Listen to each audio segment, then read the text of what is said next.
Hello, good morning बेटा। अभी हम लोग 12th class chemistry chapter 5 surface chemistry और आज का टॉपिक आपका है that is preparation of colloidal sols. Last topic जो हमने किया था that is classification of the colloidal solution.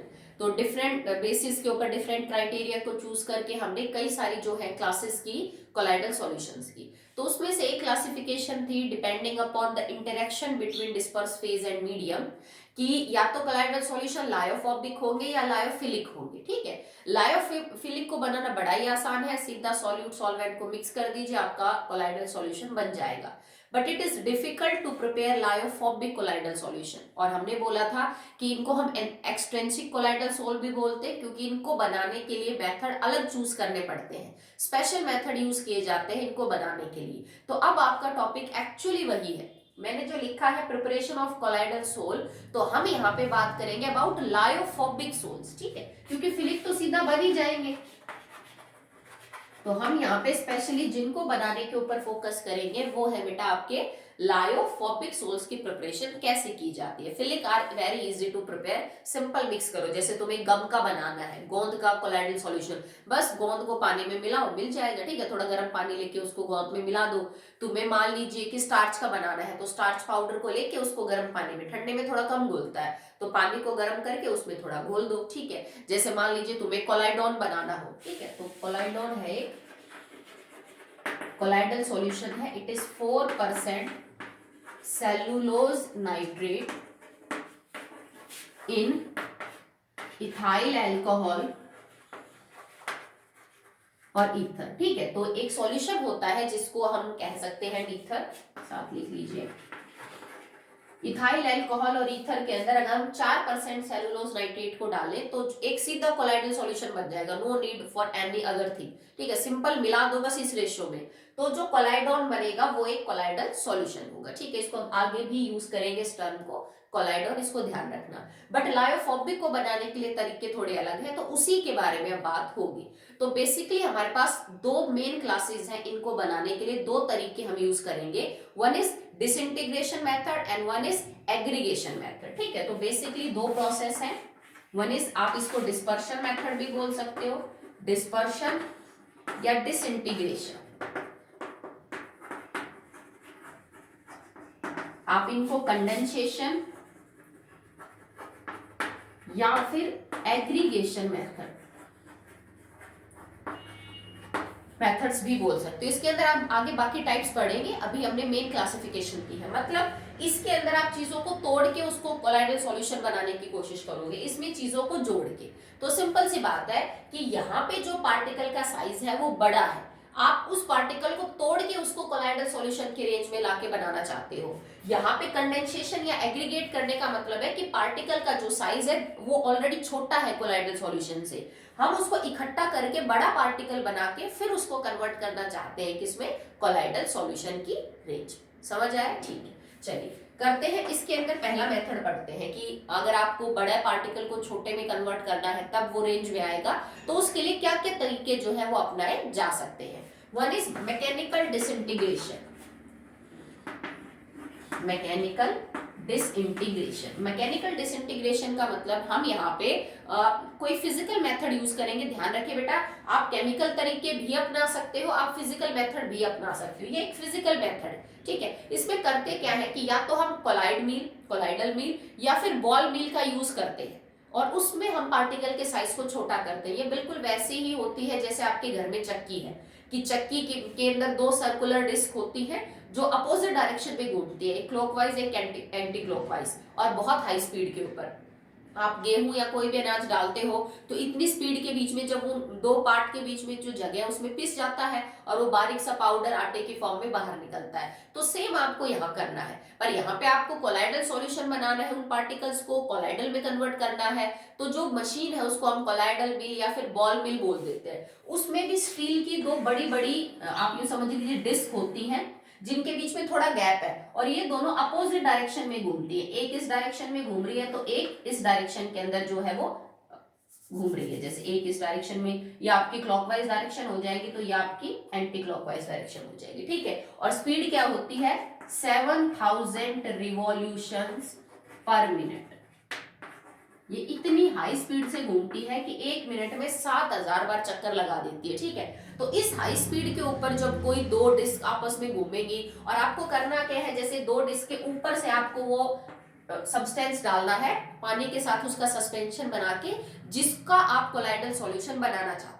आपके पास कोई सब्सटेंस है जिसके पार्टिकल का साइज बड़ा है, आपने पानी के अंदर उसको मिक्स किया, उसका सस्पेंशन बनाया, और उस सस्पेंशन को पाइप के थ्रू यहाँ से डाल दिया, जैसे हम चक्की में दाने डालने का हमारे पास जगह होती है। और जैसे ही वो इन दो पार्ट के बीच में आएगा, डिस्क के बीच में आएगा, उसके जो साइज है पार्टिकल का, वो ऑटोमेटिकली किस में कन्वर्ट हो जाएगा, कोलाइडल सॉल्यूशन की रेंज में कन्वर्ट हो जाएगा। तो this is mechanical disintegration method. I hope आपको समझ आया होगा। Second is Bredig arc method.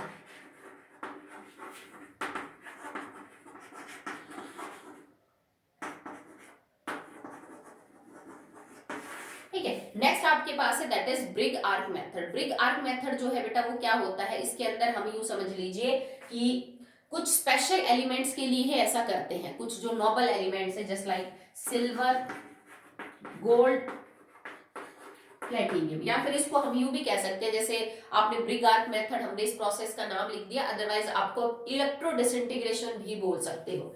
Bredig arc method is the name of method, otherwise you can also called as electro disintegration. ठीक है, अब इलेक्ट्रो से आप समझ ही गए होंगे कि यहाँ पे जो डिसइंटीग्रेशन तोड़ने का काम करेगा वो कौन करेगा, इलेक्ट्रिसिटी करेगी। अब इलेक्ट्रिसिटी की हेल्प से जो बड़ा पार्टिकल उसको तोड़ रहे हैं, ठीक है। और इसके अंदर हम सिल्वर, गोल्ड या प्लेटिनियम के जो कोलाइडल सॉल्यूशंस है वो बना सकते हैं। आपको याद हो तो लायोफोबिक कोलाइडल सॉल्ट्स किसके बनते हैं, मेटल या मेटल सल्फाइड्स के।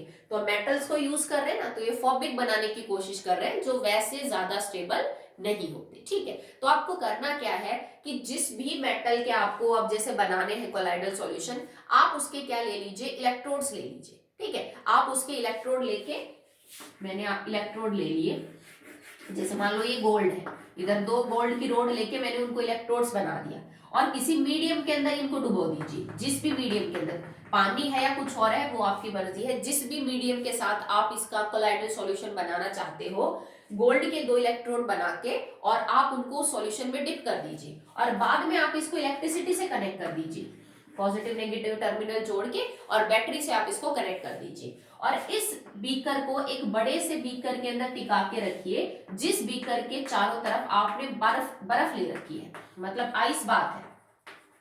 आपने एक छोटा बीकर अंदर ले रखा है जिसमें आपने डिस्पर्शन मीडियम मतलब सॉल्वेंट डाला, और उस सॉल्वेंट के अंदर आपने जिस भी मेटल के आपको कोलाइडल सॉल्यूशन बनाना है उसके दो इलेक्ट्रोड बनाए रॉड के फॉर्म में, ठीक है। और उस बीकर को एक बड़े बीकर में रखा जिसके चारों तरफ आपने बर्फ लगा रखी है, आपने आइस कोल्ड सिचुएशन यहाँ पे ले रखी है, ठीक है।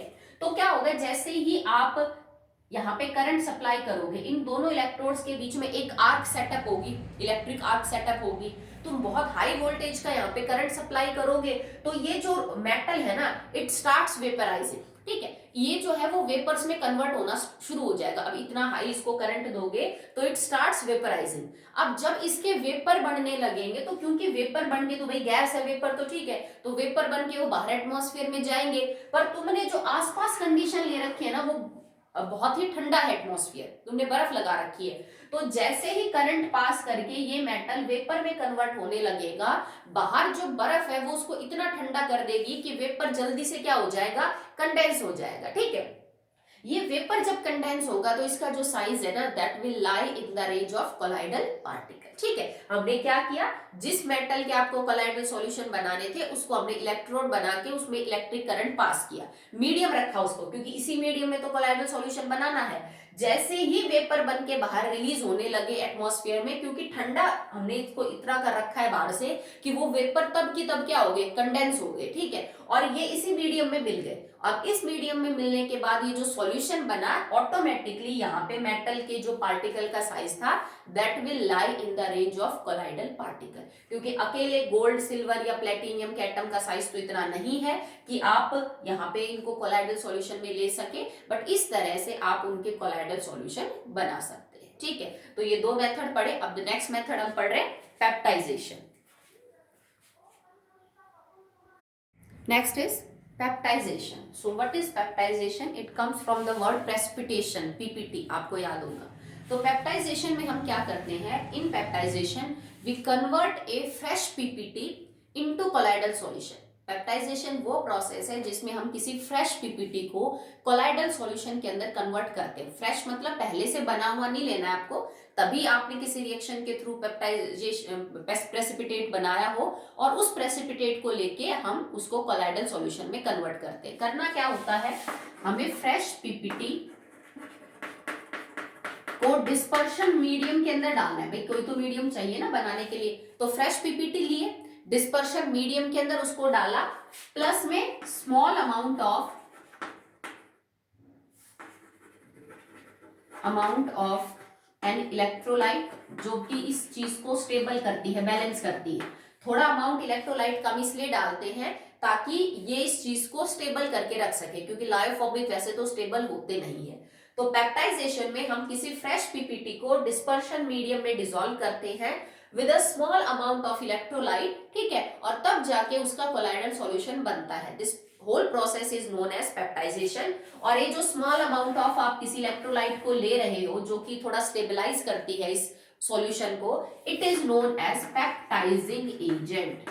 पेप्टाइजिंग एजेंट, इसको हम पेप्टाइजिंग एजेंट बोलते हैं। पेप्टाइजिंग एजेंट का थोड़ा सा अमाउंट जरूरी है, बहुत ज्यादा लोगे तो फिर आपका काम नहीं होगा, ठीक है, तो स्मॉल अमाउंट ही इसका काफी है। इसके एग्जांपल क्या होंगे, जैसे मान लो तुमने किसी रिएक्शन के अंदर FeOH थ्राइस के पीपीटी बनाया, आप इसको FeCl3 के अंदर रखेंगे तो आपको FeOH थ्राइस का कोलाइडल सॉल्यूशन मिलेगा, कोलाइडल सॉल्यूशन, ठीक है। आपने सिल्वर आयोडाइड के पीपीटी बनाए किसी रिएक्शन में, आपने उसको या तो पोटेशियम आयोडाइड या फिर सिल्वर नाइट्रेट के साथ रखा, तो आपको क्या मिलेंगे बेटा, AgI के कोलाइडल सॉल्यूशन आपको मिलेगा। You can also prepare the colloidal solution of aluminium hydroxide, ठीक है।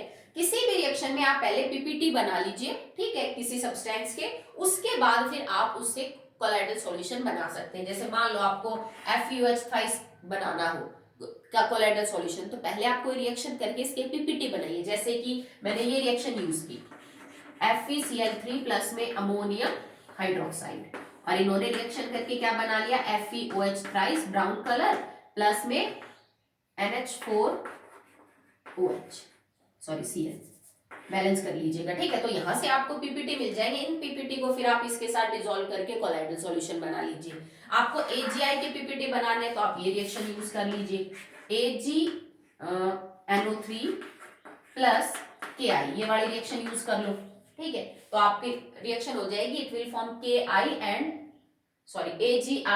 KNO3। तो इस तरह की कोई रिएक्शन यूज करके फ्रेश पीपीटी को किसी पर्टिकुलर डिस्पर्शन मीडियम में डिसॉल्व करिए with a small amount of electrolyte that will balance और स्टेबलाइज द कोलाइडल सॉल्यूशन, और इस तरह से हम बना सकते हैं कोई कोलाइडल सॉल्यूशन, ठीक है। अब इसके पीछे की थ्योरी क्या है कि एक्चुअली में ये चीज वर्क कैसे करती है, और हम इसको कंटिन्यू कर रहे हैं इन द डिस्पर्शन हेडिंग। मतलब पार्टिकल का साइज पहले बड़ा था, FeOH थ्राइस के जब तुमने पीपीटी बनाए तो उसके जो प्रेसिपिटेट का साइज है वो बड़ा है, कोलाइडल सॉल्यूशन में नहीं आ रहा, तो फिर यहाँ साइज छोटा कैसे हो गया, कैसे कोलाइडल सॉल्यूशन बन गया। अब उसके पीछे की थ्योरी पढ़ते हैं, कॉज पढ़ते हैं पेप्टाइजेशन का, ठीक है, बनता कैसे है।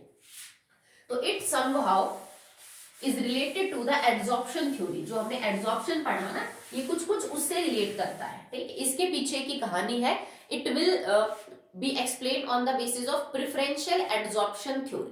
कहता क्या है कि अगर मान लीजिए आपके पास FeOH थ्राइस के पीपीटी, ठीक है, और उसका साइज ये, ठीक, ये साइज है इनके पीपीटी का, और फिलहाल ये कोलाइडल सॉल्यूशन की रेंज से बड़ा है, ठीक है, और आप इनको किसी पर्टिकुलर मीडियम के अंदर डिसॉल्व कर ले। जैसे मान लीजिए आपने इसको किसी मीडियम में डिसॉल्व किया और आपने एक इलेक्ट्रोलाइट डाल दी दैट इज FeCl3, मैंने इसको मीडियम में डिसॉल्व करके और थोड़ी सी इलेक्ट्रोलाइट डाल दी FeCl3, और ये सारे पीपीटी किसके हैं, FeOH थ्राइस के।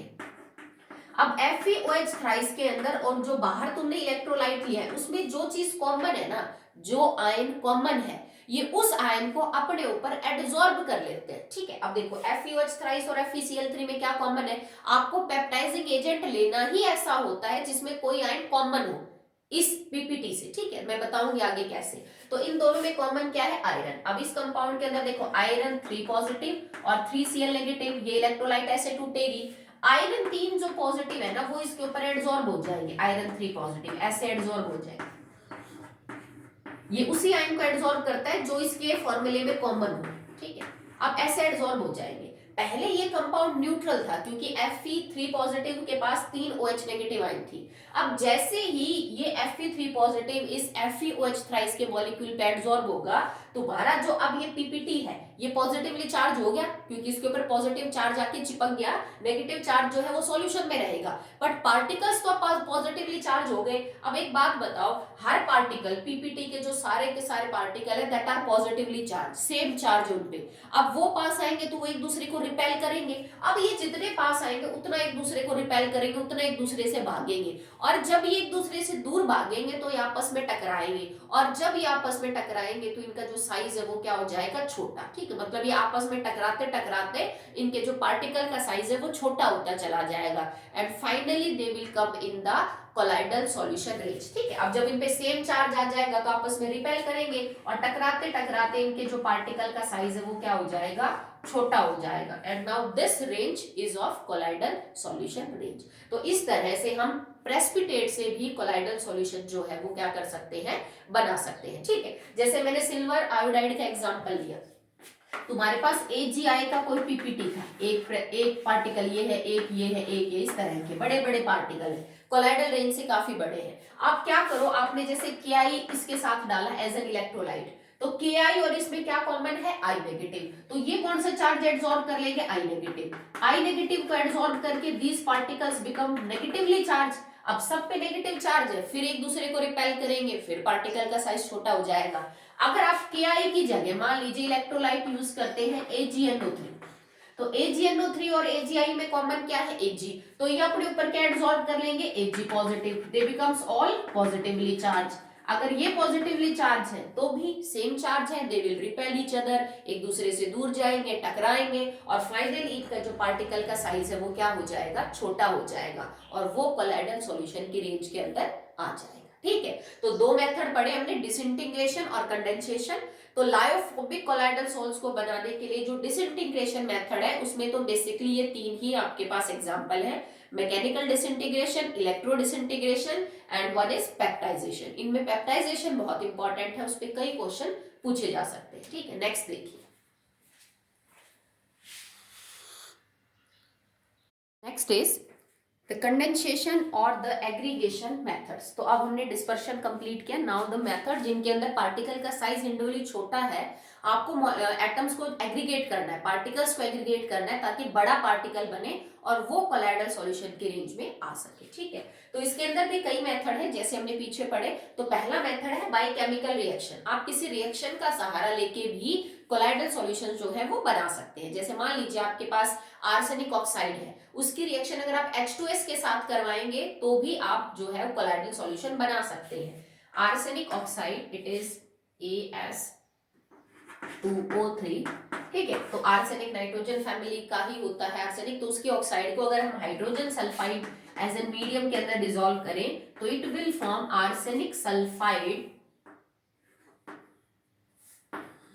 प्लस बाहर हो जाएगा दैट इज H2, ठीक है। तो यहाँ पे जो आर्सेनिक सल्फाइड बनेगा वो कोलाइडल सॉल्यूशन की रेंज में आएगा, दिस इज कोलाइडल सॉल्यूशन। तुम्हें याद हो तो लायोफोबिक जो कोलाइडल सॉल्यूशन थे या तो मेटल के थे या मेटल की सल्फाइड के बन रहे थे, तो यहाँ पे हमने मेटल की सल्फाइड बना दी, आर्सेनिक की, ठीक है। तो ये कोलाइडल सॉल्यूशन की रेंज में ऑटोमेटिकली आएगा। Arsenic oxide when react with H2S, ठीक है, उसको डाइल्यूट सॉल्यूशन में से पास करेंगे, ठीक है। H2S is pass through a dilute solution of arsenic oxide, then colloidal solution of arsenic sulphide will form, ठीक है। आप ये रिएक्शन भी यूज कर सकते हैं अगर आप जैसे गोल्ड के या सिल्वर के बनाना चाहते हैं, तो गोल्ड के केस में गोल्ड की क्लोराइड की रिएक्शन आप टिन की क्लोराइड के साथ करवा दीजिए, SnCl2, Sn की वैसे +4 ज्यादा स्टेबल होते हैं, यहाँ पे टिन हमारे पास +2 में है, और ये वही कंपाउंड है जो आपको ध्यान हो जब हमने एक्वा की रिएक्शंस करी थी तो उसमें बनता है। वैसे गोल्ड सिल्वर कंपाउंड कम ही बनाते हैं गोल्ड तो, पर ये कंपाउंड तब बना था, ठीक है, नेसेंट क्लोरीन की हेल्प से। तो अगर आपके पास AuCl3 है, आपने इसकी रिएक्शन करवा दी किसके साथ, SnCl2 के साथ, तो होगा क्या कि गोल्ड तो बाहर निकल जाएगा और टिन अपनी स्टेबल ऑक्सीडेशन स्टेट में कन्वर्ट हो जाएगा +4 में, SnCl4 बना लेगा, tin tetra chloride, it is tin dichloride, ठीक है। डाई से टेट्रा ज्यादा स्टेबल होता है क्योंकि कार्बन फैमिली है ना, +4 इज मोर स्टेबल, ओके। तो यहाँ पे ये जो गोल्ड बना ना, ये ऑटोमेटिकली किस रेंज में आ जाएगा, ये कोलाइडल सॉल्यूशन की जो रेंज है उसके अंदर आपका आ जाएगा। ठीक है, नेक्स्ट है, अगर आप गोल्ड की ये सेम जो क्लोराइड है इसकी रिएक्शन आप फॉर्मल्डिहाइड और वाटर के साथ करते हो, if same AuCl3 is treated with formaldehyde HCHO and water, तो इसमें क्या होगा, इसका तो बेटा हो जाएगा ऑक्सीडेशन। जब हम फॉर्मल्डिहाइड का ऑक्सीडेशन करेंगे तो it will convert into formic acid, तो ये तो कन्वर्ट हो जाएगा फॉर्मिक एसिड HCOOH, प्लस में गोल्ड की क्लोराइड और H2 it will combines to form HCl plus में Au। तो यहाँ पे ये जो गोल्ड बाहर निकला है that will come in the range of colloidal solution, ये कोलाइडल सॉल्यूशन की रेंज में है, ये HCl बाहर निकल गया और ये जो फॉर्मिक एसिड है वो बाहर निकल गया। गोल्ड का ही कोलाइडल सॉल्यूशन बनाने के लिए आप एक और रिएक्शन भी यूज कर सकते हो, दैट इज विद हाइड्राजीन। अगर मैं AuCl3 की रिएक्शन हाइड्राजीन के साथ कर रहा हूं, it is NH2 and NH2, ठीक है, ये अमोनिया का कोई डेरिवेटिव होता है, अमोनिया से डिराइव करके हम इस कंपाउंड को बनाते हैं, तो it will convert into gold plus HCl plus nitrogen gas. तो इन तीन रिएक्शन से आप गोल्ड का जो है वो कोलाइडल सॉल्यूशन बना सकते हो बाय केमिकली मेथड। ठीक है, आपको याद हो तो ब्रिग आर्क मेथड से भी हमने गोल्ड का जो है वो कोलाइडल सॉल्यूशन बना लिया था, और ये भी कुछ रिएक्शन है जिनका यूज करके आप कोलाइडल सॉल्यूशन जो है वो बना सकते हैं। ठीक है, नेक्स्ट देखिए आप, ये केमिकल रिएक्शन इंपॉर्टेंट है बेटा, इसमें ज्यादा वैसे रिएक्शन मिलेंगे नहीं, ये चैप्टर ऐसा नहीं है कि इसमें बहुत सारी रिएक्शन आपको देखने को मिलेंगी, थ्योरी जो है वो इसके अंदर क्या है, ज्यादा है, पर जो गिनी चुनी रिएक्शंस है आप उनको याद करेंगे, पेपर में कई बार इनको पूछा जा चुका है। जैसे अगर आपको सल्फर का कोलाइडल सॉल्यूशन बनाना है तो हम H2S को ब्रोमीन गैस के साथ मिक्स कर सकते हैं। ठीक है, if you want to prepare the colloidal solution of sulphur, याद है किसका एग्जांपल था, मल्टी मैक्रो और एसोसिएटेड का, तो it is an example of multi molecular colloid. तो अगर आपको वो बनाना है तो आप H2S को Br2 में से जो है क्या कर दीजिए बेटा, पास कर दीजिए, it will convert into sulphur plus में HBr। तो यहाँ जो सल्फर बाहर निकलेगा that will lie in the solution of colloidal range. ठीक है, इसके अलावा भी एक से और मेथड यूज कर सकते हो आप, H2S को HNO3 में से जो है वो पास कर दीजिए, H2S को अगर HNO3 में से पास करेंगे तो भी सल्फर प्लस में H2O प्लस में आपका बाहर निकल जाएगा, दैट इज मीडियम आपने अगर कंसंट्रेटेड लिया है dilute, it will convert into nitrogen dioxide gas. ठीक है, तो यहाँ पे भी देखो ये ऑक्सीडाइजिंग एजेंट है, ये रिड्यूसिंग एजेंट है, सेम यहाँ पे भी सल्फर H2 नेगेटिव से किस में कन्वर्ट हुआ है, 0 में कन्वर्ट हुआ है, मतलब इसने क्या किया, अपना loss of electron that is oxidation, और Br 0 से -1 में कन्वर्ट हुआ है, इसका मतलब it is doing it's reduction. ये भी नीचे वाली भी रिएक्शन क्या है आपकी, रिडॉक्स रिएक्शन है। तो इन दोनों में हम सल्फर का क्या बना सकते हैं, कोलाइडल सॉल्यूशन जो है वो बना सकते हैं। ठीक है, इसके अलावा आप एक रिएक्शन ये भी यूज कर सकते हैं, जैसे FeCl3 react with water to form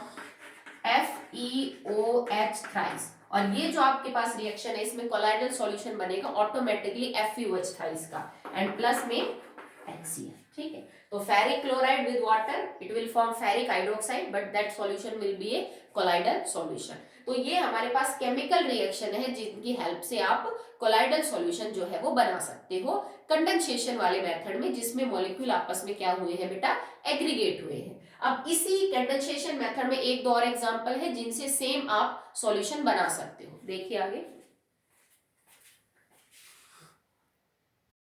now the next method is by the exchange of solvent. ठीक है, जैसे आपको लगा कि कोई जो सॉल्यूट है वो किसी पर्टिकुलर मीडियम में अच्छा खासा सॉल्युबल है, आप उसका मीडियम बदल दीजिए। ठीक है, मान लीजिए एक मीडियम में वो ट्रू बना रहा है, ट्रू सॉल्यूशन बना रहा है, तो आप उसका मीडियम बदल दीजिए, it can form colloidal solution. Just like sulphur और जो फॉस्फोरस है that are quite soluble in alcohol, वो अल्कोहलिक सॉल्यूशन में अच्छे खासे सॉल्युबल होते हैं। आप अल्कोहल के बजाय आप इनका जो सॉल्वेंट है वो चेंज कर दीजिए टू वाटर। ठीक है, these are highly soluble in the alcohol but less soluble in water, तो आप इनका जो मीडियम है ना वो अल्कोहल से वाटर में कन्वर्ट कर दीजिए, तो ऑटोमेटिकली ये जो सॉल्यूशन बनाएंगे वो किस रेंज में आ जाएगा, कोलाइडल सॉल्यूशन में। मतलब मीडियम बदल के देख लीजिए, same solute can form colloidal solution. ठीक है, नेक्स्ट है by condensing vapours, condensing vapours. ये जैसे हमने ब्रिग आर्क मेथड में यूज नहीं किया था कि पहले वेपर्स बनाए थे और फिर उनको क्या कर लिया था बेटा, कंडेंस कर लिया था, सेम चीज आप कर सकते हो सल्फर के लिए, मरकरी के लिए।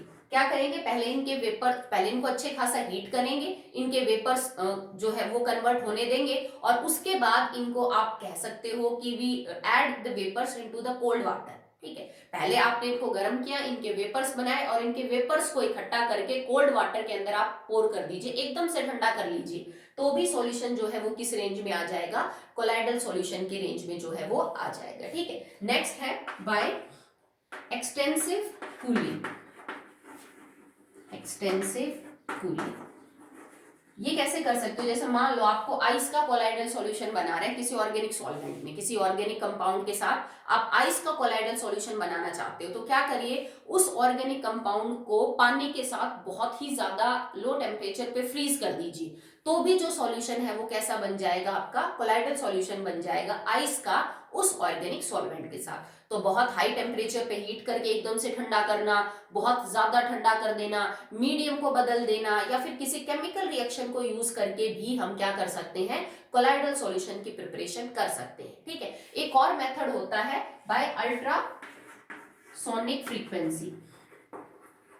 अब अल्ट्रासोनिक फ्रीक्वेंसी से कैसे बनाते हैं कोलाइडल सॉल्यूशन, जैसे मरकरी है, मरकरी का सॉल्यूशन है, आपने मरकरी को ले रखा है विद वाटर, ठीक है, और आप उस पे अल्ट्रासोनिक फ्रीक्वेंसी डाल सकते हैं, वो फ्रीक्वेंसी जिसकी मतलब यूं समझ लीजिए मोर देन साउंड। ठीक है, तो इतनी हाई फ्रीक्वेंसी के ऊपर जो मरकरी है it starts converting into the vapour, और ठीक है, फिर उसके जो कोलाइडल सॉल्यूशन है उनकी फॉर्मेशन हो सकती है। तो बहुत high frequency more than sound, उसको भी लेके हम पार्टिकल को डिसइंटीग्रेट कर सकते हैं, हमें वो फ्रीक्वेंसी चाहिए जो उसको तोड़ सके। ठीक है, तो हाई फ्रीक्वेंसी ले ली ताकि पार्टिकल जो बड़े हैं वो किसमें, छोटी रेंज के अंदर जो है वो टूट जाए। So that will be all in the topic preparation of colloidal solution. Specially हमने यहाँ पे ध्यान दिया है for the preparation of lyophobic colloidal solution, because it is very easy to prepare lyophilic. Reversible भी है, एक बार खराब हो गए तो भी बस मीडियम का ऐड कर दो, आप दोबारा से उनको बना सकते हो। तो लायोफोबिक में मेहनत लगती है, तो उनको बनाना हमने सीखा है, कौन कौन से तरीकों से आप बना सकते हो। बट स्टिल एक बात याद रखना बेटा, जिन भी मेथड्स को अभी तक हमने यूज किया है